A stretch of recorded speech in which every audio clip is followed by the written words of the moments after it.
అయింది. నా భర్తకి చాలా మంది అమ్మాయిలతో అఫైర్స్ ఉండేవి. ఆ విషయాలు ఫోన్ల ద్వారాగా నాకు తెలిసి, నేను చదువుకున్న దాన్ని కాబట్టి పడుకున్నప్పుడు ఏదో ఒక టైంలో కాల్ వచ్చిన నేను లిఫ్ట్ చేయడం వల్ల నాకు తెలిసేది అనమాట. తెలిసి నిలదీసి అడిగితే తను నన్ను కొట్టేది, తిట్టేది, గొడవలు పడేది.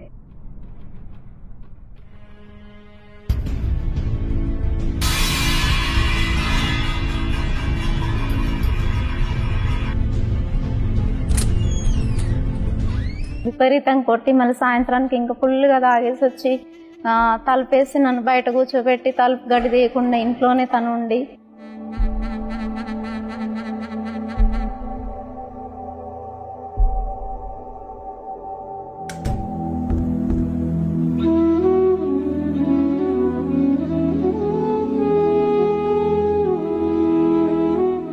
అనుమానం జబ్బు ఎక్కువ ఆయనకి.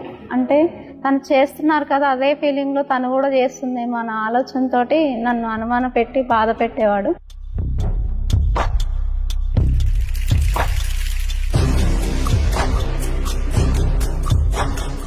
ఈ అనుమానం జబ్బుతో ఈ మనిషితో నేను ఎందుకు ఇట్లా నా బతికిలా అని చాలాసార్లు చనిపోవాలని కూడా నేను అనుకున్నాను. చాలా కొట్టాడు నన్ను. కొడితే పిల్లలు భరించలేక, డాడీ మమ్మీని కొట్టొద్దు, మమ్మీ ఏం తప్పు చేస్తుంది అని పిల్లలు అడిగినప్పుడు ఇంకా తను వెళ్ళిపోయాడు. భర్త నన్ను వదిలేసి వెళ్ళిపోయిన తర్వాత వేరే అమ్మాయితో కాపురం పెట్టి వేరే ఆమెతో ఉన్నాడు. ఆ టైంలో సడన్ గా పాపకి ఫీవర్ వచ్చింది. అంటే నా చేతిలో ₹1 లేదు. కాల్ చేసి అడిగాను డబ్బులు. అడిగితే ఆ టైంలో ఏమన్నాడు అంటే, నాకు పుట్టలేదు పాప, తను చనిపోయినా కూడా నాకు చెప్పొద్దు అన్నాడు. ఆ ఒక్క వర్డ్ తోటి నేను చాలా ఏడ్చా.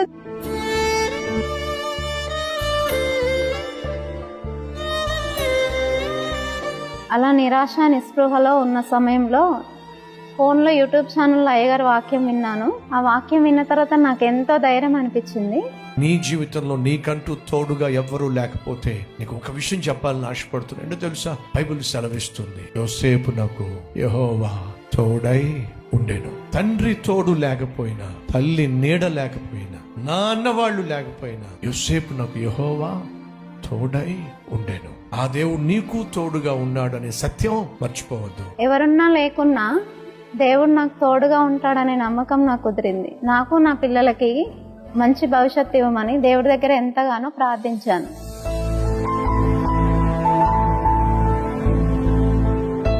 ఆ టైంలో మా అక్కగారు చూసి నా పరిస్థితిని స్టాఫ్ గ్రూప్లో వాట్సాప్లో సెండ్ చేసినప్పుడు డొనేషన్ చేశారు చాలామంది.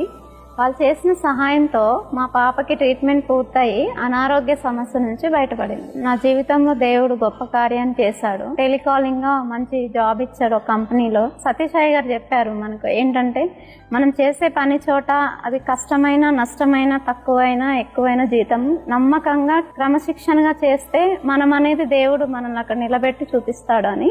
అదే నా జీవితంలో ప్రూఫ్ అయింది. ఈ 6,000 నుంచి 15,000కి ప్రమోషన్ నాకు ఇచ్చారు. దేవుడు మనకి ఇస్తున్నాడు కాబట్టి, దేవుడిచ్చే ధైర్యము, దేవుడిచ్చే బలంతో మనం బ్రతుకుతున్నాం కాబట్టి ఖచ్చితంగా మన కష్టార్జితంలో దర్శన భాగం అనేది దేవుడికి ఇవ్వాలి. నేను దేవుడికి ఎలాగైనా దర్శన భాగం ఇవ్వాలని చెప్పి మా ఇంటి నుంచి ఆఫీస్కి దాదాపు 15 కిలోమీటర్లు ఉంటుంది.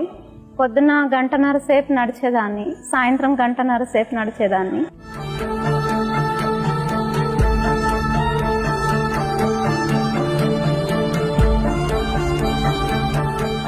అలా 30 కిలోమీటర్లు నడుచుకుంటూ డబ్బులన్నీ సేవ్ చేసి దేవుడికి ఖచ్చితంగా దర్శన భాగం నేను ప్రతి నెల చెల్లించేదాన్ని. అంతేకాకుండా నాకు వచ్చే జీతంలో ఖర్చులన్నీ తగ్గించుకొని ఇప్పటి వరకు కలవరి స్వరాన్ని 8 సార్లు బలపరిచాను. నేను ఎంతో త్యాగంతో దేవుడికి కానుకలు ఇచ్చినప్పుడు దేవుడు నన్ను ఎంతగానో దీవించాడు. పెద్ద పాప బీటెక్ 4 ఇయర్స్కి కలిపి 24 లక్షల అమౌంట్ అవుతుంది. అది మంచి కాలేజ్లో పాపకి ఫ్రీ సీట్ ఇచ్చాడు. చిన్న పాపకి కూడా ఫ్రీ సీట్ ఇచ్చాడు, బాబుకి కూడా ఫ్రీ సీట్ ఇచ్చాడు. ఉన్నత విద్యలు చదువుకోవడానికి దేవుడు ఎంతో కృప చూపించాడు. తల్లి విడిచినా, తండ్రి విడిచినా, భర్త విడిచినా నీ జీవితంలో నేనున్నానన్న నా యేసయ్య మాటలు ఎంతో నిజమయ్యాయి. దేవుడిచ్చిన ధైర్యంతో ఇప్పుడు ఏ లోటు లేకుండా జీవిస్తున్నాను. సతీష్ అయ్య గారికి నా నిండు వందనాలు. యేసయ్యకి మహిమ కలుగును గాక. ప్రభువైన యేసుక్రీస్తుకే మహిమ, ఘనత, ప్రభావములు చెల్లును గాక. ఈరోజు మన మధ్య ఎవరైనా ఉన్నారా? నా అన్న వాళ్ళు లేరు, ఆదరించే వాళ్ళు లేరు, అర్థం చేసుకునే వాళ్ళు లేరు, ఆశ్రయం కల్పించే వాళ్ళు లేరు, అండగా నిలిచే వాళ్ళు లేరు. నేను అనాథగా మిగిలిపోయాను, అన్ని కష్టాలు నేనే అనుభవిస్తున్నాను, అన్ని సమస్యలు నాకే వచ్చేసినాయి అనేటటువంటి ఆలోచన మీలో ఎవరికి ఉన్నట్లయితే వినండి. మీలాంటి వాళ్ళు ఈరోజు భూమి మీద చాలామంది ఉన్నారు. వారిలో ఈ సహోదరి కూడా ఒకటి. భర్త ఆదరణ, భర్త ప్రేమను నోచుకోలేక, బిడ్డకు ఆరోగ్యం పాడైనప్పుడు కనీసం మందులు కూడా కొనుక్కోలేక, ట్రీట్మెంట్ కూడా ఇప్పించుకోలేనటువంటి దీన స్థితిలో తను ఉన్నప్పుడు తాను తన సెల్ ఫోన్లో ఈ దిన సేవకుడు అందించినటువంటి సందేశం ద్వారా దేవుడు మాట్లాడాడు. ధైర్యంగా ఉండో, అమ్మ నాన్న తోడు లేకపోయినా నీ వాళ్ళు, నీకు అండగా ఉండవలసిన వాళ్ళు నేను అనాథగా విడిచిపెట్టేసిన నేనున్నా అని దేవుడు మాట్లాడాడు. ఒక విషయం చెప్పమంటారా? ఆయన నేను ఉన్నా అంటే ఖచ్చితంగా ఉండి తీరుతాడు, అందులో సందేహము లేనే లేదు. ఆ రోజు భర్త లేకపోయినా, ఆదరించేవాళ్ళు లేకపోయినా ప్రభువే వాక్య స్వరూపిగా వచ్చి అద్భుతం చేశాడు, ట్రీట్మెంట్ జరిగించాడు. ఆ తరువాత ఆమె జీవితము పూర్తిగా ప్రభువుకు అంకితం చేసింది. అంకితం చేసిన తర్వాత తను అర్థం చేసుకుంది ఏమిటయా అంటే, ఏ వాక్యం అయితే నన్ను బలపరిచి, ఆదరించి, అండగా నిలిచి ఈరోజు ఈ స్థితికి తీసుకొచ్చిందో ఆ వాక్యమే లోకానికి అందింప చేయాలి అని చెప్పి పేదరికంలోనే చిన్న ఉద్యోగం చేసుకుంటూనే, ఆ ఉద్యోగంలో కష్టపడుతూనే వచ్చిన దాంట్లోనే సువార్తను దానం చేసింది. అడుగుతున్నారు ఈరోజు మనలో ఎవరికైనా వాక్యం పట్ల విలువ ఉందా? దేవుని వాక్యం అంటే నాకు చాలా గౌరవము, దేవుని వాక్యం అంటే నాకు చాలా ఇష్టము అన్నవాళ్ళు ఉంటే చూపిస్తారా? ఏ వాక్యం అయితే నీకు గౌరవమో, ఏ వాక్యం అయితే మీకు ఇష్టమో ఆ వాక్యమే ఏ వ్యక్తినైనా బాగు చేస్తుంది, ఏ కుటుంబాన్నైనా కడుతుంది. కాబట్టి సంగమా, ఆ వాక్యాన్ని 4 గోడల మధ్య దాచిపెట్టేయకండి, మీ బైబిల్లో మాత్రమే ఉంచేయకండి. ఆ వాక్యాన్ని అనగా వాక్య స్వరూపి అయిన యేసును ప్రసిద్ధి చేయవలసిన బాధ్యత, ఆయన సువార్తను లోకానికి ప్రచురించవలసినటువంటి ఆధిక్యత దేవుడు మనకిచ్చాడు. కాబట్టి అడుగుతున్నా, ఎంతకాలం అయింది యేసయ్యను గూర్చినటువంటి సువార్త లోకానికి పంచిపెట్టి? ఎంతకాలం అయింది యేసయ్య యొక్క సేవలో పాల్పంచుకొని? ఆ సహోదరి ఏమంటుందో తెలుసా అండి? ఒకవైపు తాను కష్టపడుతూ ఖర్చులు తగ్గించుకొని సువార్తను 8 సార్లు దానం చేసిందట. దేవుడు ఆమెను విడిచిపెట్టేశాడా? వదిలేశాడా? అలాగే తాను సంపాదించే 15,000 రూపాయల్లో 1,500 రూపాయలు దశమ భాగం ఇవ్వడము చాలా కష్టతరంగా అనిపించింది. ఎందుకంటే భర్తతోడు లేకుండా 3 బిడ్డల్ని చదివించడం మాటలంటారా? చాలా కష్టం. అయినా సరే దేవునికి ఇవ్వవలసినటువంటి దశమ భాగము దేవునికి ఇవ్వాలి. సహోదరి సహోదరులు దయచేసి గమనించండి. కైసరువికి ఇవ్వండి, దేవునికి ఇవ్వండి అని బైబిల్ సెలవిస్తుంది. దేవుడు సంపాదించడానికి దేవుడు నీకు ఇచ్చిన ఆరోగ్యాన్ని ఉపయోగించుకొని, ఆయన అనుగ్రహించిన ఉద్యోగాన్ని, ఆయన అనుగ్రహించినటువంటి లాభంలో 10% తీసుకొచ్చి నా మందిరంలో అప్పగించండి. ఎందుకంటే నా మందిరంలో ఆహారము సమృద్ధిగా ఉండులాగున, ఆత్మీయ ఆహారం కావచ్చు, శారీరక ఆహారం కావచ్చు, మందిర పరిచర్యలో ముందుకు సాగే ప్రక్రియ కావచ్చు, నా మందిరంలో లోటు లేకుండా ఉండులాగున మీరు సంపాదించే లేక మీకు నేను ఇచ్చే సంపాదనలో దశమ భాగాన్ని తీసుకొచ్చి నా మందిరంలో సంపూర్ణంగా ఇవ్వండి. దేవుడు శాసించాడు. ఇది ఆజ్ఞ. దేవునికి సంబంధించినటువంటి దశమ భాగాన్ని మనం దాచిపెట్టుకున్నా, అట్టి పెట్టుకున్న ఆశీర్వాదం కాదు, ఖర్చు పెట్టిన అసలు దీవెన కాదు. మలాకీలో మనం చూస్తాం 3వ అధ్యాయం 10వ వచనంలో, మీరు నా దగ్గర దొంగతనం చేస్తున్నారు. మేము మీ దగ్గర దొంగతనం చేస్తున్నాం ఎలా అంటావు ప్రభువా? దశమ భాగము ఇవ్వవలసిన మీరు దశమ భాగాన్ని ఇవ్వకుండా మీరు నా దగ్గర దొంగతనం చేస్తున్నారు. దేవుని దగ్గరే దొంగతనం చేస్తే ఏ విధంగా దీవించబడతాం ఒకసారి ఆలోచించండి. ఈరోజు మనలో ఎవరెవరైతే మీరు సంపాదించే సంపాదనలో దశమ భాగాన్ని దేవునికి ఇవ్వలేకపోతున్నారు, మీకు తెలియకుండానే దేవుని దగ్గర దొంగతనం చేస్తున్నట్టుగా బైబిల్ సెలవిస్తుంది. ఒకసారి మీ దశమ భాగాన్ని ఇచ్చి చూడండి, మంచి మనసుతో, యథార్థమైన హృదయంతో. అప్పుడు నేను ఆకాశపు వాకిళ్ళు విప్పి పట్టజాలనంత విస్తారమైన ఆశీర్వాదాన్ని ఇస్తాను ప్రభువు సెలవిచ్చాడు. మీలో ఎవరికైనా నమ్మకం ఉందా? దేవునికి దశమ భాగం ఇచ్చినట్లయితే దేవుడు ఖచ్చితంగా నన్ను అత్యధికంగా దీవిస్తాడు అనే నమ్మకం ఉన్న వాళ్ళు చేయి చూపిస్తారా? దేవునికి దశమ భాగం ఇచ్చినట్లయితే దేవుడు ఖచ్చితంగా నన్ను దీవిస్తాడు నమ్మకం ఉందా? ఉన్నట్లయితే వచ్చే నెల మొదటి వారంలో దేవునికి మీ దశమ భాగాన్ని తీసుకొచ్చి ఇచ్చి చూడండి. ఆయన అంటున్నాడు, నన్ను పరీక్షించండి కావాలంటే. ఈ సహోదరిని చూడండి, తను దశమ భాగం ఇచ్చే ప్రయత్నంలో దారి ఖర్చులకు ఎంతైతే అవుతుందో 15 కిలోమీటర్లు ఆఫీస్కి వెళ్ళడానికి ఎంతైతే ఖర్చు అవుతుందో ఆ ఖర్చు అంతటిని కూడా దాచిపెట్టి 15 కిలోమీటర్లు నడుచుకుంటూ వెళ్ళి 15 కిలోమీటర్లు నడుచుకుంటూ వస్తూ రోజుకు 3 గంటలు నడవడం మాటలంటారా? ఎందుకు ఇంత ప్రయాస, ఎందుకు ఇంత త్యాగం? దేవుని మాటకు లోబడాలి. పేద్దాన్నే కానీ దేవునికి ఇవ్వడంలో మాత్రం పేద్దానిగా మిగిలిపోవాలనుకోవటల్లా. పేదరికంలోనే దశమ భాగం ఇస్తే దేవుడు ఏం చేశాడో తెలుసా అండి? భార్య భర్త కలిసి ఉద్యోగం చేస్తున్నా ఈరోజు బిడ్డలను చదివించలేని పరిస్థితి చాలామంది కుటుంబాల్లో ఉంది. ఒక బిడ్డనే చదివించలేని పరిస్థితి. అలాంటిది ఈ పేదరికంలో ఉన్న సహోదరి 3 బిడ్డలను చదివించగలుగుతుంది. 3 కూడా బాగా చదువుకుంటున్నారట. ఆ జ్ఞానం ఎవరిచ్చారో తెలుసా? ఈ సహోదరి యొక్క కష్టాన్ని చూసిన కన్న తండ్రి అయినటువంటి ప్రభు అయిన యేసుక్రీస్తు ఇచ్చాడు. 24 లక్షల రూపాయలు పెట్టి కొనాల్సినటువంటి సీటో ఈ సహోదరికి ఫ్రీగా ఎవరిచ్చారు చెప్పండి? త్యాగాన్ని చూసిన దేవుడు అనుగ్రహించాడు. దేవునికిచ్చి, దేవుని యొక్క సేవకిచ్చి, సువార్త వ్యాప్తి కొరకు ఇచ్చి నష్టపోయే వాళ్ళు ఈ లోకంలో ఎవరూ లేరో ఈ విషయాన్ని మర్చిపోద్దని ప్రభువు పేరట మనం చేస్తున్నాం. నా ఆశ ఇక్కడ కూర్చున్న ప్రతి ఒక్కరూ కూడా ఆత్మీయంగా స్థిరపడాలి, ఆర్థికంగా స్థిరపడాలి, ఆరోగ్యంగా బాగుండాలి, బిడ్డలు బాగా చదువుకోవాలి, ఉన్నత స్థితికి వాళ్ళు చేరాలి. అయితే మనము ఖచ్చితంగా చేయాల్సింది మనం చేయాలి. ఇవ్వుడి మీకు ఇవ్వబడునో, దాచుకున్నట్లయితే దాచిపెట్టబడుతుంది. దేవుడు మీకు ఇవ్వాల్సిన ఆశీర్వాదము దేవుడు దాచిపెట్టేస్తాడు. మనం దాచుకోకుండా ఇచ్చినప్పుడే దేవుడు కూడా తను దాచుకోకుండా మనకి ఇవ్వవలసింది ఇస్తాడు అనే నమ్మకం మీకున్నట్లయితే ఈరోజు ఒక తీర్మానం తీసుకుంటారా? ప్రభువా, నాకు వచ్చేటటువంటి రాబడిలో ఆ పేద సహోదరి 3 గంటల సేపు ప్రతిరోజు నడిచి ఆదా చేసిన డబ్బులు తీసుకొచ్చి దశమ భాగంగా ఇస్తుంది. అంత కష్టపడాల్సిన అవసరం నాకు లేదు, అంత త్యాగం చేయాల్సిన అవసరం నాకు లేదు.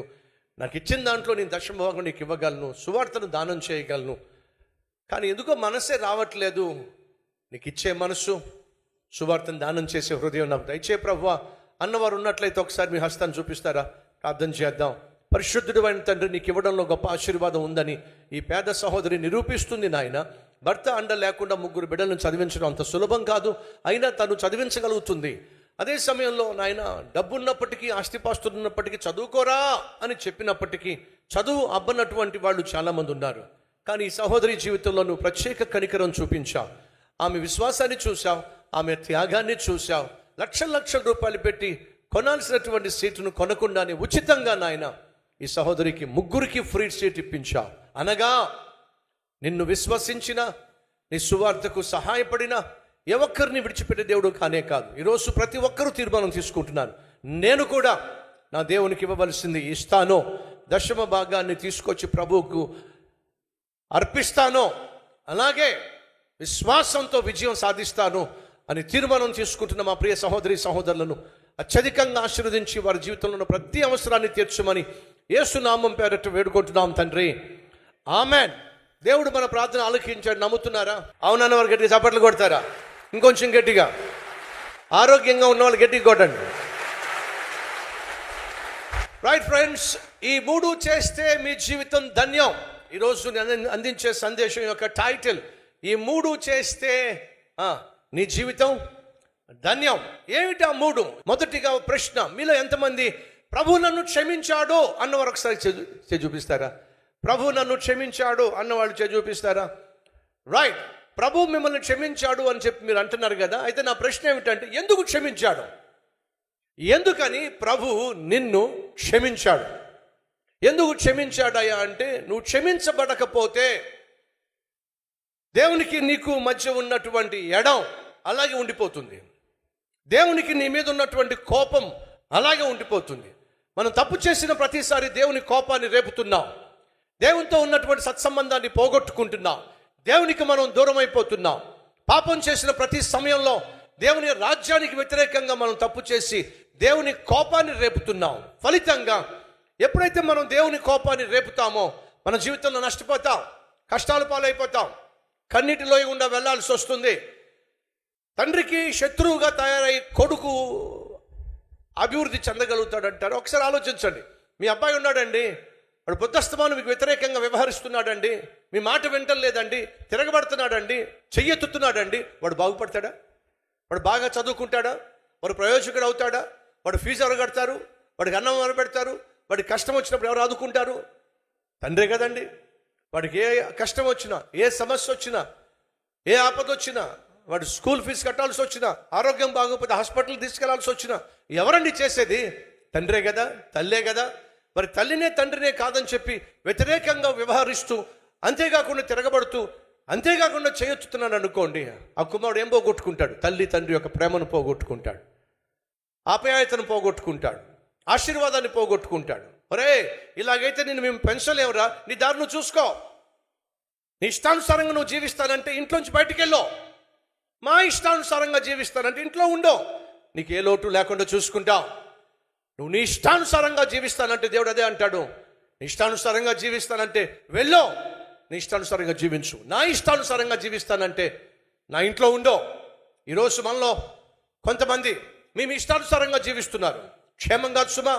నీ ఇష్టానుసారంగా నువ్వు జీవిస్తూ, నీ ఇష్టానుసారంగా నువ్వు తిరుగుతూ, నీ ఇష్టానుసారంగా నువ్వు తాగుతూ, నీ ఇష్టానుసారంగా అపవిత్రమైనటువంటి పనులు చేస్తూ దేవుని దగ్గరకు వచ్చి ప్రభువా నువ్వే నా తండ్రివే అన్నట్లయితే దేవుడు అంటాడు, నేను నీ తండ్రిని కాదు, నీ తండ్రి సైతాను. అదేంటి ప్రభు అంత మాట అన్నావు? తప్పు చేసే, తప్పుడు పనులు చేసే ప్రతి ఒక్కడు కూడా సైతానుకు కొడుకో, సైతానుకు కూతురో. యూదులు వచ్చి మాట్లాడుతూ ఉన్నప్పుడు, నేను నా తండ్రి పక్షమున మాట్లాడుతున్నాను అని యేసయ్య మాట్లాడుతున్నప్పుడు వాళ్ళు ఏమన్నారు తెలుసా? మేము అబ్రహాము కుమారులము అన్నారు. అప్పుడు యేసు అన్నాడు, మీరు అబ్రహాము కుమారులైనట్లయితే నన్ను అంగీకరించేవాళ్ళు, ఎందుకంటే నేను నా రాకడ కోసం అబ్రహాము ఎదురు చూశాడు.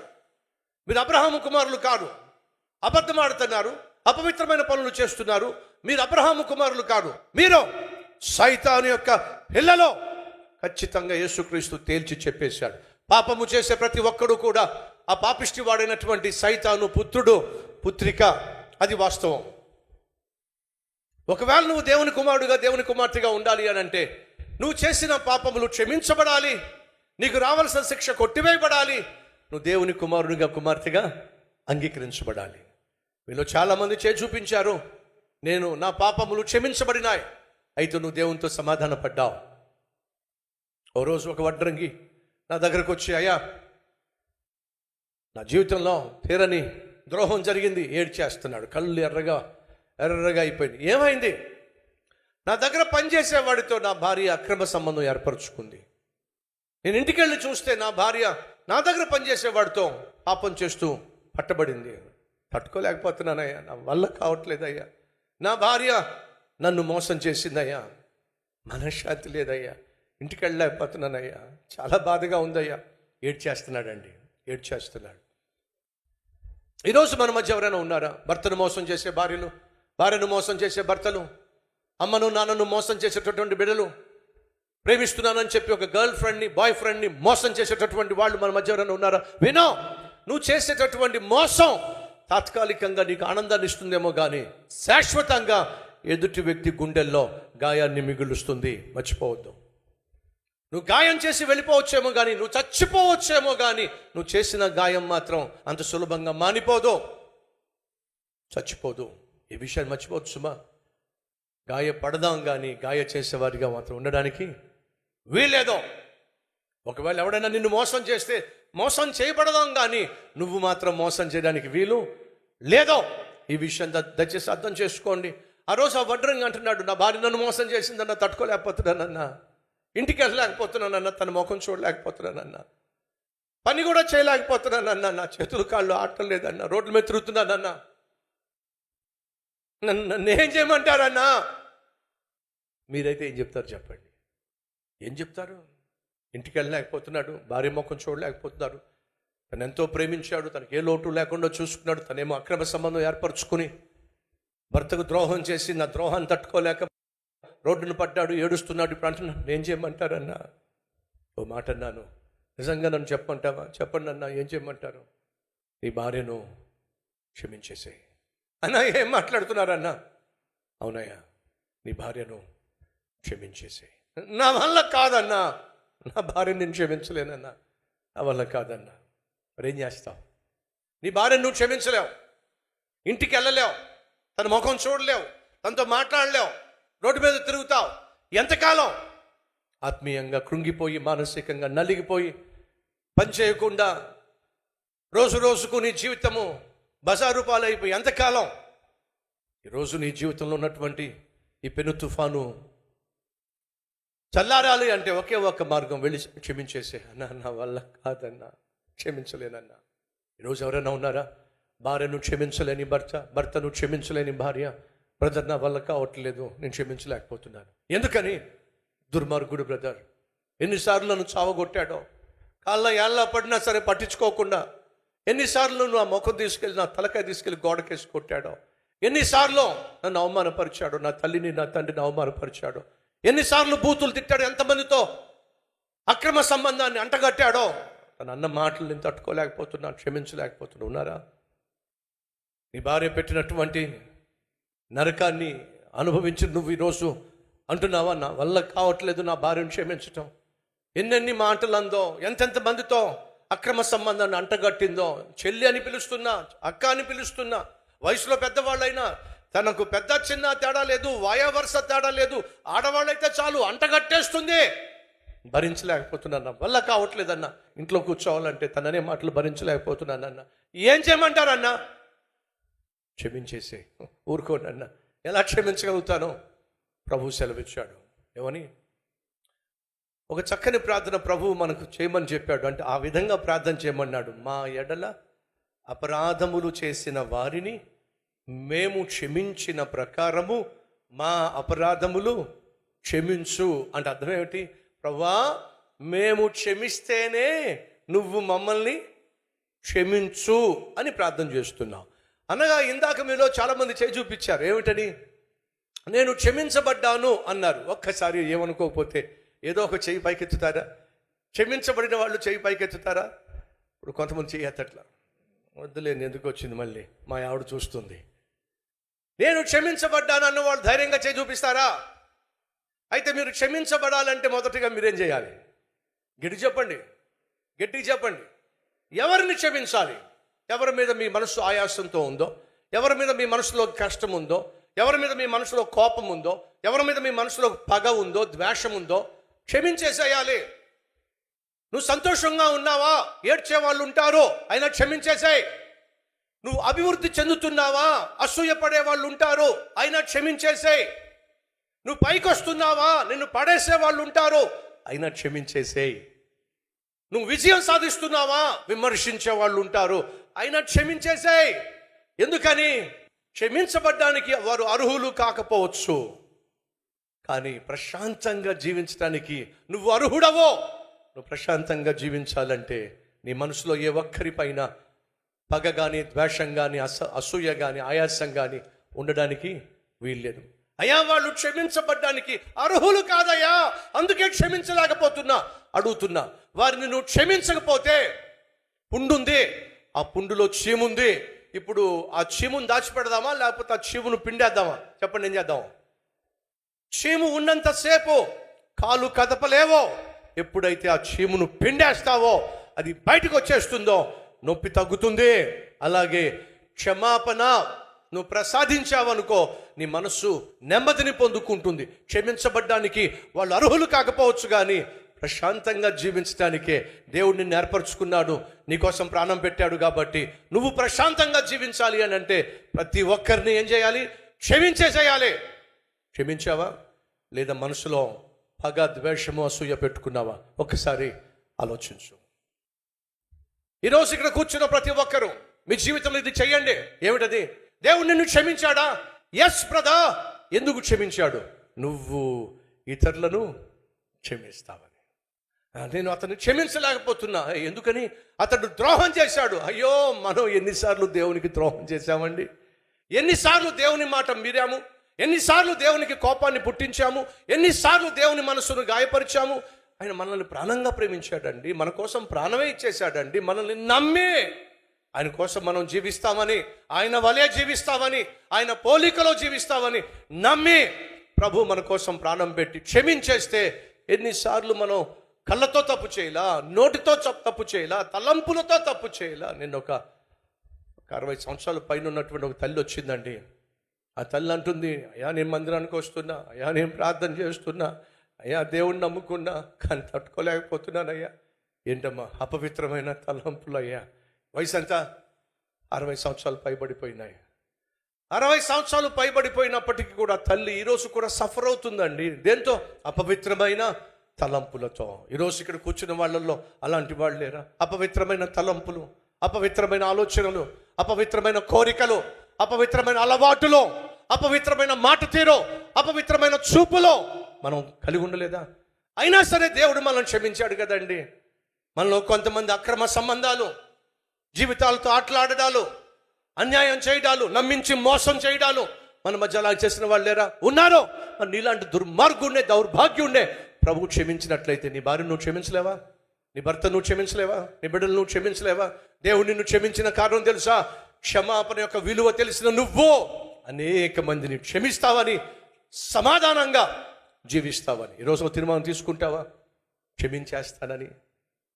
పోయిన 2-3 వీక్స్ బ్యాక్ ఒక చిన్న పాప వచ్చి నాతో మాట్లాడుతూ, అన్న మీ ఒక ప్రశ్న వేయచ్చా అని చెప్పింది. ఏంటమ్మా అని చెప్పన్నా. ఇంత పెద్ద సేవ, ఇంత పెద్ద బాధ్యతలు, ఇంత పెద్ద భారం అయినప్పటికీ కూడా మీరు ఎప్పుడు చూసినా నవ్వుతూనే ఉంటారు, కారణం ఏంటన్నా అని చెప్పి అడిగింది. ఆ కారణం తెలుసా అండి? ప్రభు అయిన యేసుక్రీస్తు నాలో ఉన్నాడు కాబట్టే ఈ సంతోషానికి కారణం. రెండో, హృదయపూర్వకంగా చెప్పగలుగుతా, ఈరోజు వరకు నేను క్షమించని వ్యక్తి అంటూ ఎవరూ లేరండి. నన్ను నిందించిన, నన్ను విమర్శించిన, నా గురించి తప్పుగా మాట్లాడిన, నిర్నిమిత్తంగా అసత్య ప్రచారం చేసిన అటువంటి వారు ఎవరినైనా నేను చూసినప్పుడు హృదయపూర్వకంగా క్షమించేస్తా. దొంగ దొంగ అన్నాడు అనుకోండి, ఎవడు భయపడాలి చెప్పండి? దొంగ భయపడాలి. నువ్వు దొంగ కాదనుకోండి, అది నీకు వర్తిస్తుందా? అది నీకు వర్తించదు. ఎవరైనా ఒకవేళ విమర్శించే ప్రయత్నం చేస్తే అది వాస్తవం అయితే నేను బాధపడాలి. అది వాస్తవం కానప్పుడు అది నాకు సంబంధించింది కానీ కాదు. పట్టించుకోను, లెక్క చేయను, దాని గురించి అనవసరంగా టైం వేస్ట్ చేసుకోను, మనసులో నొచ్చుకోను. కానీ చేసేది ఏమిటో తెలుసా? ఎవరైనా నిర్నిమిత్తంగా కల్వరి టెంపుల్ను కానీ, నేను చేస్తున్న సేవను కానీ విమర్శించే ప్రయత్నం చేసినా, నిందించే ప్రయత్నం చేసినా, తప్పుడు ప్రచారం చేసే ప్రయత్నం చేసినా, సాధారణంగా నేను చేసేది ఏమిటంటే మొదటిగా వాళ్ళని క్షమించేస్తా. ప్రభువా, వీళ్ళు ఆత్మలను సంపాదించే సేవ చేసే భాగ్యం వీళ్ళకి ఇవ్వండి ప్రభువా. అలాగే కల్వరి టెంపుల్ ఎంత నిజాయితీ కలిగిన సేవ, ఎంత వాక్యానుసారమైన సేవ వాళ్ళు గ్రహించులాగున వారి మనోనేత్రాలు తెరువు ప్రభువా అని ప్రార్థన చేసి కాముగా నా పని చేసుకుంటూ వెళ్ళిపోతా. మనసులో మాత్రం ఆయాసం కానీ, మనసులో మాత్రం ద్వేషం కానీ, మనసులో మాత్రం కష్టం కానీ పెట్టుకునే ప్రయత్నం చేయను. దేవుడు ఒక మాట నాకు నేర్పించాడు. ఎందుకు తెలుసా? నా కుమారుడా, నువ్వంటే ఇష్టం లేని వాళ్ళు, నువ్వంటే గిట్టని వాళ్ళు ఈ లోకంలో చాలామంది ఉంటారు. వాళ్ళ పనే నిన్ను విమర్శించడం, వాళ్ళ పనే నిన్ను వేధించటం, నీ గురించి తప్పుగా మాట్లాడడం. అటువంటి వారి గురించి ఒక్క నిమిషం కూడా ఆలోచించి టైం వేస్ట్ చేసుకోతురా నువ్వు. ప్రభు నాకు చెప్పాడు. ఏం చెప్పాడు? నువ్వంటే గిట్టిన వాళ్ళు, నువ్వంటే ఇష్టం లేని వాళ్ళు నీ గురించి తప్పుగా మాట్లాడుతున్నప్పుడు, నీ గురించి తప్పుగా విమర్శిస్తున్నప్పుడు వాళ్ళ గురించి ఒక్క నిమిషం కూడా నువ్వు ఆలోచించి నీ టైం వేస్ట్ చేసుకోవడానికి వీలు లేదో. ఎందుకంటే నేను నీకు ఇచ్చిన సేవ బహుశ్రేష్టమైంది, బహు ఘనమైంది, బహు విలువైంది. విలువైన ఈ సేవ చేస్తున్నప్పుడు విలువ లేని వ్యక్తుల కోసం విలువైన ఒక్క నిమిషాన్ని కూడా వేస్ట్ చేయొద్దు. ప్రభు నాకు చెప్పాడు. కాబట్టి అప్పటి నుంచి ఇప్పటి వరకు విలువ లేని వారి కోసం విలువైన నా సమయాన్ని పాడు చేసుకోవడం వృధా అనే వాస్తవాన్ని నేను గ్రహించాను. అమ్మ సహోదరుడా, సహోదరి, నీ జీవితంలో నేను వేధించేవాళ్ళు, విసిగించేవాళ్ళు, విమర్శించేవాళ్ళు, బాధ పెట్టేవాళ్ళు, గాయపరిచేవాళ్ళు, లేని వాటిని సృష్టించేవాళ్ళు, ఏదో విధంగా నిన్ను మానసికంగా, శారీరకంగా, ఆధ్యాత్మికంగా, ఆర్థికంగా కృంగతీయాలి, ఓడిపోయే విధంగా చేయాలి. వాళ్ళు శతవిధాల ప్రయత్నం చేస్తారు. వాళ్ళ ప్రయత్నాలు వాళ్ళని చేయనివ్వండి. కానీ నీ పక్షమున వ్యాజ్యమాడేవాడు ఒకడున్నాడు, పోరాడేవాడు ఒకడున్నాడు, నీ పక్షమున నిలబడి నీకు విజయాన్ని ఇచ్చే దేవుడు ఉన్నాడు. ఆయన తప్పక నీ పక్షాన పోరాడతాడు, వ్యాజ్యమాడతాడు, నిన్ను గెలిపిస్తాడు అనే నమ్మకం నీకు ఉన్నట్లయితే దేవుడు నీకు ఇచ్చిన పని చేసుకుంటూ ముందుకెళ్ళిపో. విమర్శించే వాళ్ళ సంగతి ఆయన చూసుకుంటాడు. ఆయన నీకు ఇచ్చినటువంటి బాధ్యత, నీకు ఇచ్చిన సాక్ష్యం, నీకు ఇచ్చినటువంటి సేవ, నీకు ఇచ్చిన కుటుంబం, నీకు ఇచ్చిన ఉద్యోగం, నీకు ఇచ్చిన వ్యాపారాన్ని నమ్మకంగా, యథార్థంగా చేసుకుంటూ ముందుకు సాగిపో.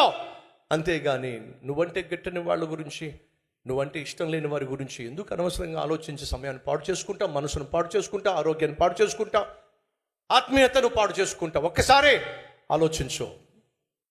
దేవుడు నిన్ను క్షమించిన కారణం ఏమిటంటే చెప్పండి, ఎందుకో నువ్వు ఇతరులను క్షమిస్తావని అడుగుతున్నా. క్షమించేసావా బ్రదర్?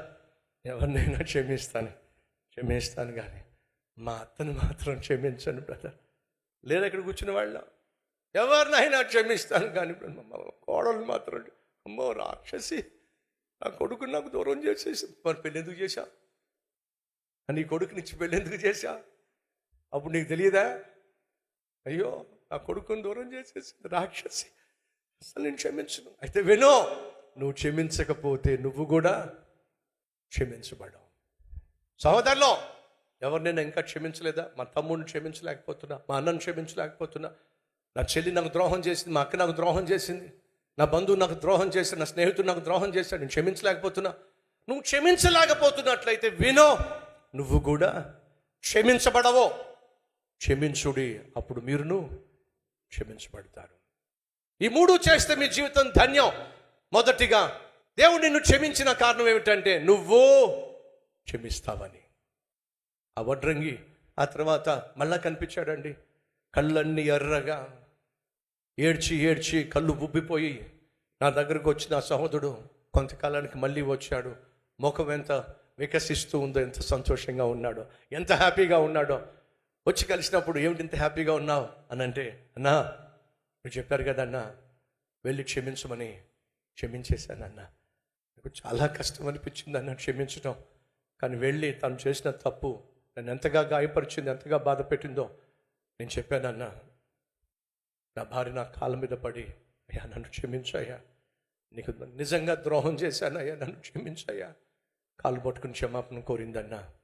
ఆ రోజు నుంచి ఈ రోజు వరకు మేము ఎంత ఆప్యాయంగా ఉంటున్నామో, అంతకు ముందు కన్నా ఇప్పుడు ఆత్మీయంగా ఉంటున్నాం, ఆప్యాయంగా ఉంటున్నాం, చాలా హ్యాపీగా ఉన్నామన్నా. క్షమించటంలో గొప్ప సంతోషము దాగి ఉంది. మర్చిపోవద్దని ప్రభువు పేరిట మనవి చేస్తున్నాం. మొదటిగా క్షమించండి, క్షమించబడతారు. దేవుడు నిన్ను క్షమించింది, నువ్వు క్షమిస్తావు అనే ఉద్దేశంతోనే అనే వాస్తవాన్ని మర్చిపోవద్దని మనవి చేస్తున్నాను. 2, దేవుడు నిన్ను రక్షించింది. ఎందుకని రక్షించాడు? దేవుడు ఎందుకని నిన్ను రక్షించాడు? ఎంతమంది రక్షించబడ్డారో ఒకసారి చూపిస్తారా? ఎంతమంది రక్షించబడ్డారో? క్షమించబడిన ప్రతి ఒక్కరూ రక్షించబడ్డారు. ప్రశ్న, ఎందుకు దేవుడు నిన్ను రక్షించింది? మొదటిగా రక్షించబడాలని. ఎందుకు దేవుడు నిన్ను క్షమించబడాలని. కానీ దేవుడు నిన్ను క్షమించిన కారణము క్షమించబడ్డానికి మాత్రమే కాదు. నిన్ను క్షమించిన దేవుడు నువ్వు అనేక మందిని క్షమిస్తావు అనే ఉద్దేశంతో క్షమించాడు. మర్చిపోవద్దు. దేవుడు నిన్ను రక్షించినట్లయితే దానికి కారణము నువ్వు రక్షించబడాలి అని. అంతేకాదు రక్షకుణ్ణి లోకానికి చూపించాలి అని, రక్షకుణ్ణి లోకానికి పరిచయం చేయాలి అని దేవుడు నిన్ను రక్షించాడు అనే వాస్తవం మర్చిపోవద్దండి. యేసుక్రీస్తును ఎరిగి ఉండుట భాగ్యమా కాదా చెప్పండి. భాగ్యమే అన్నవాళ్ళు గట్టిగా చప్పట్లు కొడతారా? ఎస్, యెహోవాను దేవునిగా కలిగిన ప్రజలు ధన్యులు అంటే భాగ్యవంతులు. సరే, విషయం చెప్తా వినండి. అగ్ని ప్రమాదంలో నుండి ప్రాణాలతో బయటపడిన వాడు భాగ్యవంతుడా కాదా? ఖచ్చితంగా భాగ్యవంతుడు. ఎందుకంటే అగ్ని ప్రమాదంలో ప్రాణాలు పోగొట్టుకోవలసిన వాడు కాస్త ప్రాణాలతో బయటపడ్డాడు, నిజంగా భాగ్యవంతుడు. కానీ వినండి, అదే వ్యక్తి వెళ్ళి గబగబా బకెట్లతో నీళ్ళు తీసుకొచ్చి ఆ అగ్నిని ఆర్పి నలుగురిని రక్షించాడు అనుకోండి. ఇప్పుడు చెప్పండి, అతను ఎవరో? భాగ్యవంతుడా, మహాభాగ్యవంతుడా? గట్టిగా చెప్పండి. మొదట భాగ్యవంతుడు, 2 మహాభాగ్యవంతుడు. అర్థం ఏమిటి? నువ్వు రక్షించబడ్డం భాగ్యమే, నలుగురిని రక్షణలోకి నడిపించటం మహాభాగ్యం. అది వాస్తవం అయితే మనలో ఎంతమంది ఈరోజు మహాభాగ్యులు ఉన్నారో ఒక్కసారి ఆలోచించండి. మహాభాగ్యులు అనగా సామెతల గ్రంథం 11వ అధ్యాయం 30వ వచనం మాట సెలవిస్తూ ఉంది. నీతిమంతులు ఇచ్చు ఫలము జీవవృక్షము, జ్ఞానము కలిగిన వారు అనేకులను ఏం చేస్తారట? రక్షించుదురు. జ్ఞానం కలిగావంటే బుద్ధిహీనత నుంచి బయటకు వచ్చావు. బుద్ధి వచ్చిందే అంటే జ్ఞానోదయం అయ్యిందే. జ్ఞానోదయం అయిన వాడు ఏం చేస్తాడు? దేవుణ్ణి గుర్తిస్తాడు, దేవుని దగ్గరకు వస్తాడు. చదువుదాం రండి. 15వ అధ్యాయం లూకా సువార్త 14వ వచనము. అతడు తన ఆస్తిని దుర్వ్యాపారము వలన పాడు చేసిన అదంతయు ఖర్చు చేసిన తరువాత ఆ దేశమందు గొప్ప కరువు రాగా వాడు ఇబ్బంది పడసాగి వెళ్ళి ఆ దేశస్థులలో ఒకని చెంత చేరెను. అతడు పందులను మేపుటకు తన పొలములోనికి వానిని పంపెను. వాడు పందులు తిను పొట్టుతో తన కడుపు నింపుకొని ఆశపడను గాని ఎవడును వానికి ఏమియూ ఇయ్యలేదో. కడుపు మాడిపోతుంది. కారణం ఏమిటంటే కన్న తండ్రికి దూరం అయిపోయాడు కాబట్టి. ఈరోజు మనలో కొంతమంది కడుపు మాడిపోతుంది. కారణం చెప్పమంటారా? నిన్ను ప్రాణంగా ప్రేమించిన దేవుడికి నువ్వు దూరం అయిపోయావు కాబట్టి. కుటుంబం కుప్ప కూలిపోతుంది. కారణం చెప్పమంటారా? ఆ కుటుంబాన్ని నిర్మించేటటువంటి దేవునికి నువ్వు దూరం అయిపోయావు కాబట్టి. బ్రతుకు బజార్ను పడిపోయిందే. కారణం చెప్పమంటారా? నీ బ్రతుకును బాగు చేయగలిగిన దేవునికి నువ్వు దూరం అయిపోయావు కాబట్టి. ఎంతకాలం బ్రతుకును బాగు చేయగలిగిన దేవునికి దూరంగా, కుటుంబాన్ని కట్టగలిగిన దేవునికి దూరంగా, కడుపు నింపగలిగిన దేవునికి దూరంగా, ఆనందాన్ని, అభివృద్ధిని, ఆరోగ్యాన్ని, ఆర్థిక బలాన్ని ఇవ్వగలిగిన దేవునికి దూరంగా వెళ్ళిపోయి ఎంతకాలం అనాథగా జీవిస్తావు, అభాగ్యునిగా జీవిస్తావు, అడ్రస్ లేకుండా జీవిస్తావు. ఈరోజు నిన్ను భాగ్యవంతునిగా మార్చగలిగిన, తీర్చగలిగిన దేవుని దగ్గరకు వచ్చినట్లయితే ఈరోజే నీ బ్రతుకును బాగు చేస్తాడో, నీ కుటుంబాన్ని కడతాడో, నీ కడుపు నింపుతాడో, అనేక మంది కడుపులు నింపేవాడిగా నిన్ను ఆశీర్వదిస్తాడో. యేసయ్య దగ్గరకు వచ్చినట్లయితే ఆలోచించో. ఆనాడు ఆ కుర్రవాడికి ఏమొచ్చిందట? ఆ తర్వాత మాట చదవండి ఏముందో. కడుపు నింపుకోలేక ఆకలితో అలమటించిపోతున్నప్పుడు, 17వ వచనం, అయితే బుద్ధి వచ్చినప్పుడు వాడు నా తండ్రి యొద్ద ఎంతో మంది కూలివాండ్రకు అన్నము సమృద్ధిగా ఉన్నది, నేనైతే ఇక్కడ ఆకలికి చచ్చిపోతున్నా. ఏమొచ్చిందంటే వాడికి బుద్ధి. నాన్న ప్రేమను కాదని, నాన్న ఆప్యాయతను కాదని, నాన్న అనురాగాన్ని కాదని, అడ్డమైన వాళ్ళను వెనక వేసుకొని అడ్డమైన పనులు చేయడానికి దూరదేశానికి వచ్చేసి ఈరోజు నేను తెచ్చినటువంటి ఆస్తి అంతా కూడా తరిగిపోయినప్పుడు, అనాథగా మిగిలిపోయినప్పుడు, ఆకలి మంటల చేత అల్లాడిపోతున్నప్పుడు వాడికి ఏమొచ్చిందట? బుద్ధి. ఈరోజు మనలో ఎవరికైనా బుద్ధి వచ్చిందా?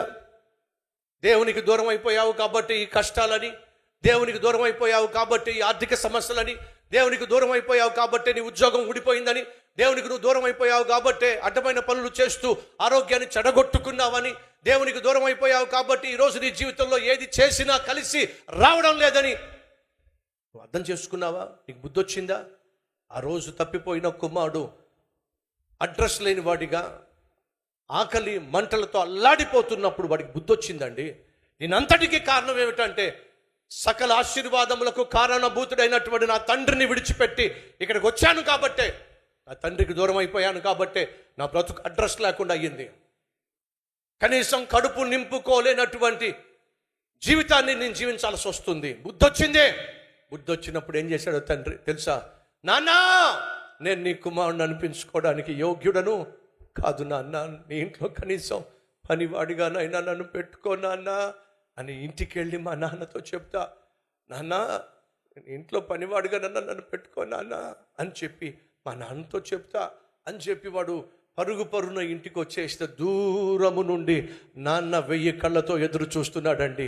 ఈ కసాయి కొడుకు ఏదో ఒక రోజు కడుపు మార్చుకొని, కడుపు కాల్చుకొని తిరిగి వస్తాడో తెలిసినటువంటి తండ్రి 1000 కళ్ళతో ఎదురు చూస్తూ ఉండగా ఆకలి మంటల చేత బక్క చిక్కిపోయి మురికి బట్టలతో కొడుకు తిరిగి వస్తున్నప్పుడు, ఒరే ఎలా వెళ్ళావురా, ఎలా తిరిగి వస్తున్నావురా పాపిస్తోడా అనలేదండి.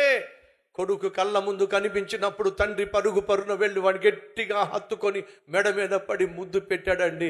కొడుకు అనబోతున్నాడండి, నాన్న నేను నీ ఇంటిలో పనివాడిగానైనా ఉంటానా నాన్న, కొడుకుగా ఉండకపోయినా అందాము అనుకుంటున్నాడండి. ఆ మాట కూడా రానివ్వలేదండి తండ్రి. రే, ఎన్ని తప్పులు చేసినా, ఎన్ని పాపిష్టి పనులు చేసినా, ఎంతగానో దూరం అయిపోయినా ఈ కన్న ప్రేమకు మాత్రం నువ్వు ఎప్పటికీ పాత్రుడివేరా.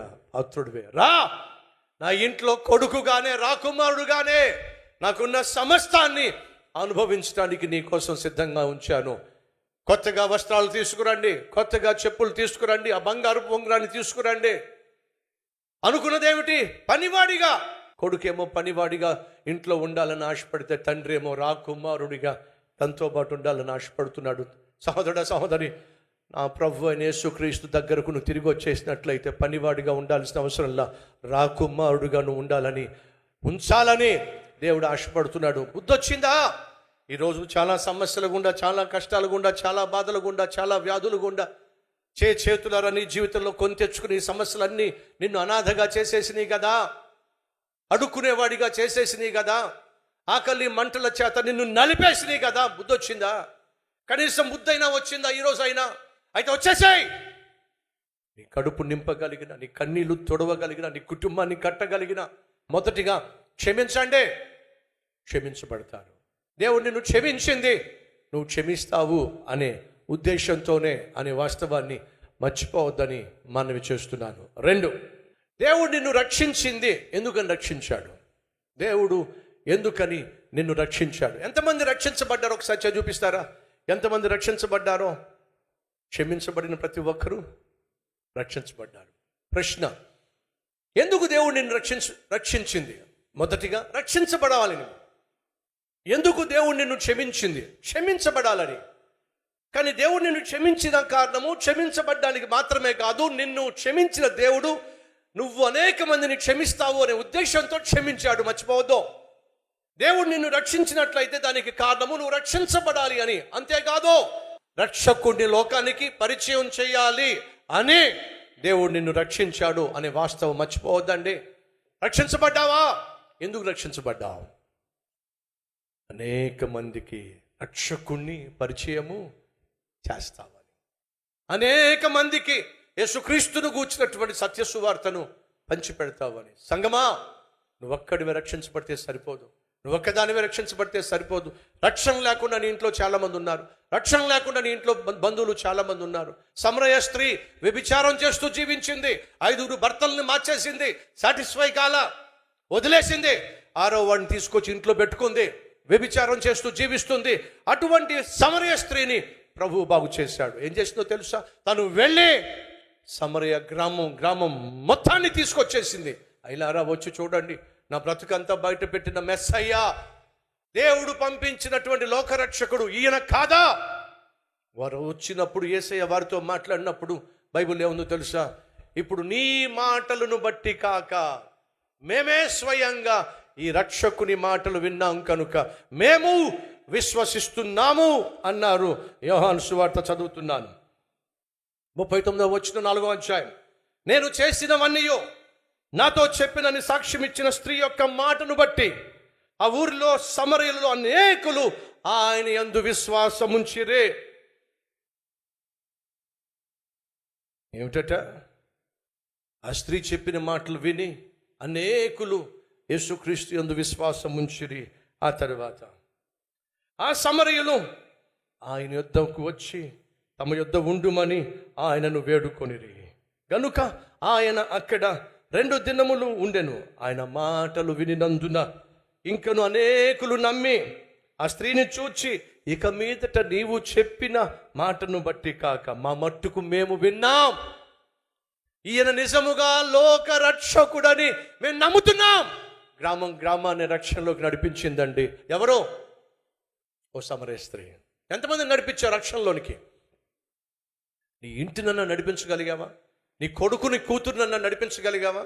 నీ భర్తను భార్యనన్నా నడిపించగలిగావా? నీ బంధువుని నడిపించగలిగావా? నువ్వు రక్షించబడిన కారణం తెలుసా? నువ్వు ఒక్కడే రక్షించబడడానికి కాదు, అనేకులను రక్షణలోనికి నడిపిస్తావని, రక్షకుణ్ణి లోకానికి పరిచయం చేస్తావని. ఒక వ్యభిచార స్త్రీ రక్షించబడితే ఏం చేసిందో తెలుసా? తమ గ్రామం అంతటిని కూడా రక్షకుని దగ్గరికి నడిపించింది, రక్షణలోనికి నడిపించింది. మరి నీ సంగతి ఏమిటి? మొదటిగా క్షమించబడ్డావా? అయితే క్షమించో. రక్షింపబడ్డావా? అయితే రక్షించో. నశించిపోతున్న వారిని క్రీస్తు ద్వారా రక్షణలోనికి నడిపించు. 3, దీవించబడ్డావా? దేవుడు నన్ను దీవించాడు, దీవిస్తున్నాడు, ఇంకా దీవిస్తాడు అని నమ్మిన వాళ్ళు చేయి చూపిస్తారా? దేవుడు నన్ను దీవించాడు, దీవిస్తున్నాడు, ఇంకా దీవించబోతున్నాడు అన్న వాళ్ళు చేయి చూపిస్తారా? ఎందుకని? మరో ప్రశ్న, దేవుడు నిన్ను దీవించాడా, దీవిస్తున్నాడా, ఇంకా దీవించబోతున్నాడా? ఎందుకని? నువ్వు దీవించబడ్డానిక? మాట్లాడరే. దీవెన పంచిపెట్టడానిక? దేనికండి దేవుడు నిన్ను దీవిస్తుంది? దీవెనలు నువ్వు ఒక్కడివే అనుభవించడానిక, లేకపోతే ఆ దీవెనలు అనేక మందికి పంచిపెట్టడానిక? వినో, దేవుడు నిన్ను దీవిస్తుంది దీవెనలు అనుభవించడానికి కాదు, అనేక మందికి పంచిపెట్టడానికి. యోసేపును దేవుడు ప్రధానమంత్రిగా దీవించింది తను ప్రధానమంత్రి అనే స్థానాన్ని, హోదాను అనుభవించడానికి కాదో, కరువు కోరల గుండా వెళుతున్న దేశానికి ఆహారాన్ని పంచిపెట్టడానికి. దేవుడు తనను దీవించింది దేశానికి దీవెనకరముగా మారటానికి. ఈరోజు నీ కుటుంబంలో పెద్ద కొడుకుగా దేవుడు నిన్ను దీవించాడా? కూతురుగా నిన్ను దేవుడు దీవించాడా? కొడుకుగా దీవించాడా? కూతురుగా దీవించాడా? అయితే వినో, దేవుడు నిన్ను దీవించిన కారణం తెలుసా? నువ్వు నీ ఇంటికి దీవెనకరంగా మారుతావని, స్వార్థపరునిగా ఉంటావని కాదు. నేను కష్టపడ్డా, నేను ప్రయాసపడ్డా, నేను పైకొచ్చా, నేను అనుభవించాలి. నా తమ్ముడికి ఏం సంబంధం? మా చెల్లికి ఏం సంబంధం? దాని చదువుతో నాకేం సంబంధం? వాడి చదువుతో నాకేం సంబంధం? ఇది ఆత్మీయత కాదు. ఇది ఆత్మీయత కాదు. సామెతల గ్రంథం 11వ అధ్యాయం 10-11 వచనం ఈ విధంగా సెలవిస్తున్నాయి. నీతిమంతులు వర్ధిల్లుట పట్టణమునకు సంతోషం. నీతిమంతులు వర్ధిల్లారనుకోండి, ఆ పట్టణానికి సంతోషం. ఆ తర్వాత మాట, యథార్థవంతులు దీవెన. యథార్థవంతుల దీవెన పట్టణమునకు కీర్తిని తీసుకొస్తుంది. యథార్థవంతులు దీవించబడితే పట్టణానికి కీర్తి. నీతిమంతులు దీవించబడితే అందరికీ ఆశీర్వాదం. కారణం ఏమిటంటే అతడు దీవెనలను పంచి పెడతాడు కాబట్టి. మరొక మాట నేను చదివించాలని ఆశపడుతున్నాను, చూద్దాం రండి. 22వ అధ్యాయము 9వ వచనము. సామెతల గ్రంథము 22:9వ వచనము. దయా దృష్టి గలవాడు తన ఆహారములో కొంత దరిద్రునికిచ్చునో, అట్టివాడు దీవెనను పొందును. నువ్వు దయగలిగిన వాడివైతే ఆహారాన్ని పంచి పెడతావు. మన కల్వరి టెంపుల్లో సుమారు 2 లక్షల మంది ప్రతి నెల భోంచేస్తారు. ఇన్ని లక్షల మంది భోంచేసే మందిరం మన దేశంలో ఎక్కడైనా ఉందా? ఇన్ని లక్షల మందికి అన్నం పెట్టేటటువంటి మందిరం ఎక్కడైనా ఉందా? ఎందుకని కల్వరి టెంపుల్లో మధ్యాహ్నం భోజన ఏర్పాట్లు చేశాం. కొంతమంది నాకుబడి ఏడుస్తూ ఉంటారు. ఆ సతీష్ కుమార్ ఏమిటాడు, మాయిదారి సేవకుడు, అందరికీ భోజనాలు పెట్టేసి అందరినీ ఆకర్షించేసుకుంటున్నాడు. భోజనాలు నేను ఒక్కడిని ఎందుకు పెట్టాలి? మీరు కూడా పెట్టచ్చుగా, మీరు పెట్టండి భోజనాలు. మేము భోజనాలు పెట్టాం. ఏం పెడతారు మరి? ఏం పెడతారు? ఆకలితో ఉన్నటువంటి వారు, దూర దూర ప్రాంతాల నుంచి వస్తున్న వాళ్ళు, దేవుని సంధికి వచ్చి ఆరాధనలో పాల్పంచుకుంటున్నటువంటి వాళ్ళు మళ్ళా తిరిగి ఇంటికి వెళ్ళేసరికి 3 గంటలు, 4 గంటలు, 5 గంటలు అవుతుంది కనుక వాళ్ళకి అన్నం పెట్టి పంపిస్తే ఏమిటండి తప్పు? ఈరోజు మన కల్వరి టెంపుల్కి వచ్చినప్పుడు ఆకలితో వచ్చిన వాళ్ళు, దూర ప్రాంతాల నుంచి వచ్చిన వాళ్ళు కడుపు నిండా భోంచేసి వెళ్ళగలుగుతున్నారు. కారణం తెలుసా? దయా దాక్షిణ్యము కలిగిన వాడు ఆహారాన్ని ఏం చేస్తాడు?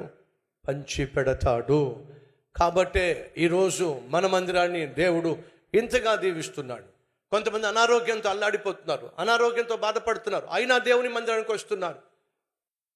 చూపించుకోవడానికి వాళ్ళ డబ్బులు లేవు, డాక్టర్ చూపించుకోవడానికి డబ్బులు లేవు, మందులు కొనుక్కోవడానికి డబ్బులు లేవు, అయినా దేవుని సన్నిధికి వస్తున్నారు. ఏదో విధంగా ఆదుకోవాల్సిన అవసరం మనకుంది కదా. కాబట్టే నేను సండే క్లినిక్ ఏర్పాటు చేశాను, మందుల షాప్ ఏర్పాటు చేసి ఫ్రీగా మందులు ఏర్పాటు చేస్తే, అదేంటండి ఆయన మందుల షాపే పెట్టేశాడు లోపల. ఎందుకు పెట్టాం మందుల షాపు? బైబిల్ సెలవిస్తుంది, రోగికే కానీ ఆరోగ్యం గలవాడికి వైద్యుడు అవసరము లేదు. అంటే అర్థం ఏమిటి? రోగికి వైద్యుడు కావాలి.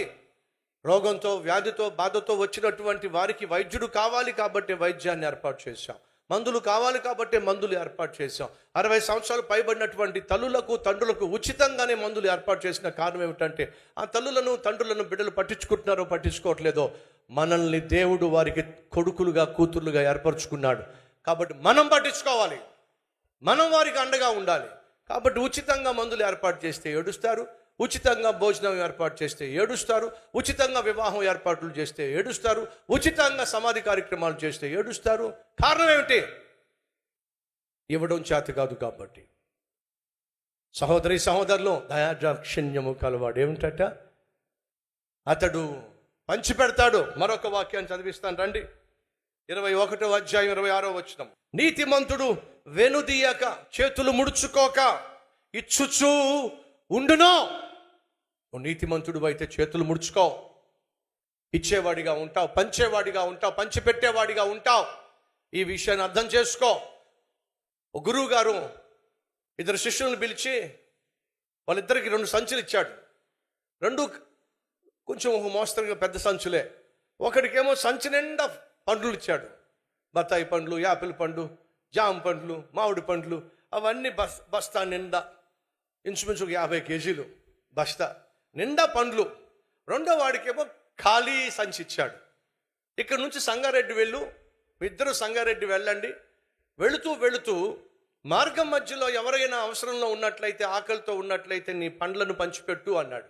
రెండో వాడికేమో సంగారెడ్డిలో వెళ్ళే వరకు నీకేం కావాలనిపించింది, నువ్వేం కొనుక్కోవాలనుకుంటున్నావు వాటన్నిటినీ కొనుక్కుని దీంట్లో నింపు అని చెప్పేసి రెండో వాడికేమో ఖాళీ సంచి ఇచ్చాడు. ఇప్పుడు మొదటి వాడేమో ఇక్కడి నుంచి బయలుదేరి లింగంపల్లి వెళ్ళేసరికి కొన్ని పండ్లు పంచిపెట్టేశాడు. ఇప్పుడు బరువు తగ్గిందంటారా లేదంటారా? తగ్గింది. ఈ రెండో వాడేమో అంటే ఖాళీ సంచి గలవాడేమో వాడికి కావాల్సిన అవి ఇవి కొనుక్కుంటూ ఎంతో కొంత సంచిని నింపాడు. బరువు పెరిగిందంటారా లేదంటారా? పటాన్ చెరువు దగ్గరికి వెళ్ళేసరికి ఈ మొదటి వాడుకున్న పండ్లలో సగం పండ్లు ఇచ్చేశాడు. రెండో వాడేమో సగం బస్తా నింపేశాడు. ఇస్నాపూర్ దగ్గరికి వెళ్ళేసరికి ఈ మొదటి వాడుకున్న పండ్లన్నీ పంచిపెట్టేశాడు. ఇప్పుడు బస్తా ఏమని చెప్పండి, ఖాళీ అయిపోయింది. అక్కడి నుంచి ఎంత ప్రశాంతంగా హ్యాపీగా నడుచుకుంటూ సంగారెడ్డి వెళ్తున్నాడో, ఈ లోపల ఇస్నాపూర్ దగ్గరికి వెళ్ళేసరికి మనోడు పరమ చెత్త చెదారం అంతా ఆ బస్తాలో నింపి వెనకాసి వేసుకుని నడవలేక అరే నా పని అయిపోతుందిరా అని చెప్పి పడిపోయాడు. ఎక్కడ పడిపోయాడు? ఇస్నాపూర్లో పడిపోయాడు. మరొకడేమో ఇస్నాపూర్ చేరేసరికి ప్రశాంతంగా నడుచుకుంటూ గమ్యానికి వెళ్ళిపోతున్నాడు. కారణం చెప్పండి. ఒకడేమో పంచిపెట్టేశాడు, రెండోడేమో దాచిపెట్టేశాడు. అంతా నాకే కావాలి, అన్నీ నాకే కావాలనుకున్నవాడు కాస్త ప్రయాణంలో సగంలోనే చతికిల పడిపోయాడో. రెండో వాడేమో నాకున్నదంతా కూడా వెళ్ళిపోతాను అనుకుంటూ తనకున్నదంతా పంచిపెట్టుకుంటూ వెళ్ళిపోయాడు. సగం వరకు వచ్చేసరికి మొత్తం పంచిపెట్టేశాడు. తన భారం అంతా దించేసుకున్నాడు.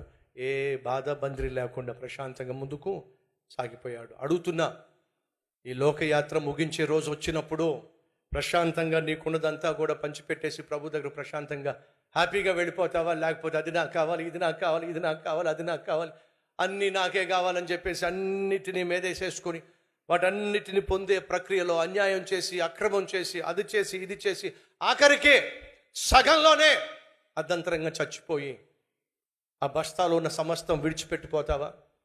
ఇక ఆ బస్తాలో ఉన్నది కాస్త నాదంటాడు ఒకడు, నాదంటాడు ఇంకొకడు, నాదంటుంది కూతురు, నాదంటుంది కొడుకు. నిన్ను అలాగే ఉంచేస్తారో వాళ్ళు మాత్రం కొట్టుకు చేస్తారు. దేనికోసం? బస్తా కోసం. ఏం చేయబోతున్నావు? సాధారణంగా మనిషికి పగ, ఎవరి మీద పగ ఉందనుకోండి, కాల్చి చంపుతారు. పగ ఉంటే ముందేం చేస్తారు? ముందు కాలుస్తారు, తర్వాత చంపేస్తారు. చచ్చిపోయిన తర్వాత నీ శవం ఎందుకు ఉపయోగపడదు? కానీ కోడిని చూడండి, దాని లైఫే వేరు. మనిషిని ఏం చేస్తారు? మొదట కాల్చి చంపేస్తారు. చచ్చిన తర్వాత వాడికి ఎవ్వడికి ఉపయోగపడ్డు. కానీ ఆ కోడిని చూడండి, ముందేం చేస్తారు? చంపి ఆ తర్వాత కోడిని ఏం చేస్తారు? ముందు చంపుతారు, తర్వాత కాలుస్తారు. ఉపయోగం ఉందా లేదా? చూడండి, కోడైనా ఉపయోగపడుతుందండి చచ్చిపోయిన తర్వాత. ఈ మనిషి ఉన్నాడు చూశారు, వాడు చచ్చిన తర్వాత దేనికి ఉపయోగం లేదు. నువ్వు చచ్చిన తర్వాత నీ వల్ల ఎవరికీ ఉపయోగం లేనప్పుడు బ్రతుకున్నప్పుడన్నా ఉపయోగపడు నాయనా. బతుకున్నప్పుడన్నా 10 మందికి మేలు చేయి నాయనా. దేవుడు నిన్ను దీవించిన కారణం ఏమిటంటే నువ్వు 10 మందికి దీవెనకరంగా ఉంటావని, 10 మందికి మేలు చేస్తావని, 10 మందికి సహాయం చేస్తావని, నీ దీవెన పంచి పెడతావని. అందుకే దేవుడు నిన్ను దీవించాడని వాస్తవం మర్చిపోకండి. ఏం చేద్దాం? సంచులు నింపుకుంటూ వెళ్దామంటారా? లేదా సంచుల్లో ఉన్నదాన్ని పంచిపెట్టుకుంటూ వెళ్దామంటారా? చెప్పండి. ఈరోజు అడుగుతున్న మనలో ఎంతమంది సంచులు నింపుకుంటూ వెళ్దాము అన్నవాళ్ళు చూపిస్తారా? సంచులు నింపుకుంటూ వెళ్దాం అన్నవాళ్ళు ఎంత మంచోళ్ళు మీరు! అస్సలు మన మందిరంలో మీ అంత మంచోళ్ళు ఎవరైనా ఉంటారా? లేదు బ్రదర్, మరణించే లోపట దేవుడు నాకు ఇచ్చిన సంచిని ఖాళీ చేసి వెళ్దాం అనుకుంటున్నాను అన్నవారు చూపిస్తారా? నిజమే, నిజమే. ఒకసారి కళ అనుకోండి, ప్రభా ఇది నిజం కాదు ప్రభా, కళ్ళలో చేయొత్తుతున్నాను ప్రభా. ఏది క్షేమం అంటారు? నువ్వు సంపాదించిన దాన్ని నువ్వు ఉన్నప్పుడే పంచిపెట్టేసి పరలోకంలో ఐశ్వర్యవంతుడు కావడం గొప్ప ఆశీర్వాదం. పరలోకంలో నువ్వు దీనస్థితిలో ఉండి నీ సంపాదన అంతా కూడా కొడుకులకో కూతురుకో వాళ్ళకో వీళ్ళకో అప్పగించేసి ఆ తర్వాత వాళ్ళు ఆస్తి కోసం కొట్టుకు చస్తూ ఉంటే పరలోకంలో చూసి ఏం చేస్తావు చెప్పు? అయ్యయ్యో, అది కాస్త దేవునికి ఇచ్చేస్తే ఎంత బాగుండేది, దేవుని సేవకి ఇచ్చేస్తే ఎంత బాగుండేది, సువార్త వ్యాప్తికి ఇచ్చేస్తే ఎంత బాగుండేది, కనీసం కొన్ని ఆత్మలను రక్షించబడేది. కొడుకు కొడుకు కూతురు కూతురు అని చెప్పేసి వాళ్ళ కోసం విడిచిపెట్టి వస్తే వాళ్ళు ఈరోజు కొట్టుకు చస్తున్నారు, కోట్టుల్లో కొట్టుకు చస్తున్నారు. ఎంత పొరపాటు చేశానని చెప్పి పరలోకం చూసి ఏడవడం కంటే భూమి మీద నువ్వు చేయగలిగిన మేలు చేయి, చేయగలిగిన సహాయం చేయి, పంచగలిగిన నీ దీవెన పంచుకో. పచ్చి మంచినీళ్ళు ఇచ్చినా సరే ప్రభువు పేరట అది తిరిగి నీకు వస్తుంది. ఎలా? ఈ వీడియో చూడాల్సిందిగా కోరుతున్నాను.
బాబు ఎంతయ్యా? 20 రూపాయలయ్యా.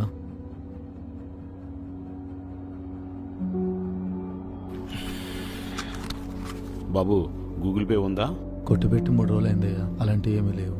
ఎలాగయ్యా? డబ్బులు లేవు. పర్వాలేదయ్యా, 20 రూపాయలే కదా. కొంచెం ఆలస్యం అయితే నా ప్రాణం పోయేది. సమయానికి నీళ్ళు ఇచ్చి నా ప్రాణం కాపాడు.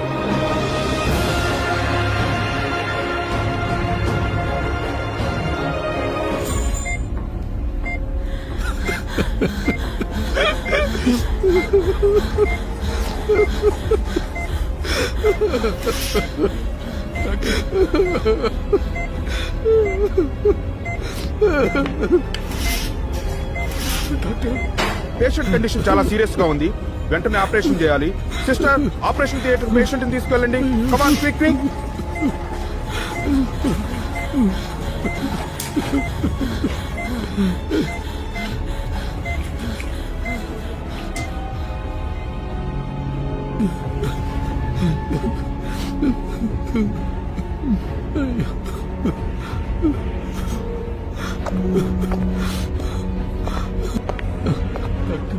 అయ్యా, ఆపరేషన్ సక్సెస్. బిల్లు కట్టి మీ భార్యను చూడొచ్చు. రైట్.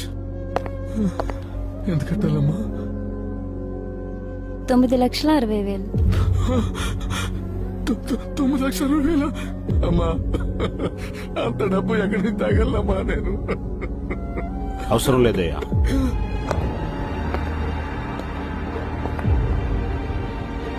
ఈ డబ్బు నువ్వు కట్టనవసరం లేదు. ఈ డబ్బు నేను చెల్లిస్తాను. అయ్యా, మీరు కడతారా? తమరు గుర్తుపట్టలేదా? 5 సంవత్సరాల క్రితం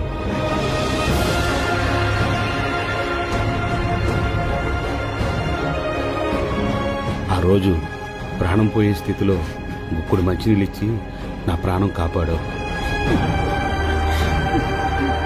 ఆ రుణం తెచ్చుకునే అవకాశం దేవుడు నాకు ఇలాగిచ్చాడు. ఈ హాస్పిటల్కి నేను ఒక పార్ట్నర్ని. వెళ్ళి నీ భార్యను చూసుకో.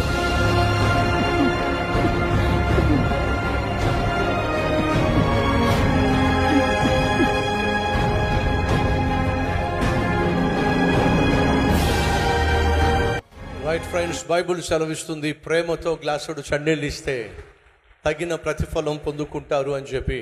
ప్రేమకు ప్రతిరూపము మన ప్రభు అయిన యేసుక్రీస్తు. సంగమా, మేలు చేయండి, సహాయం చేయండి.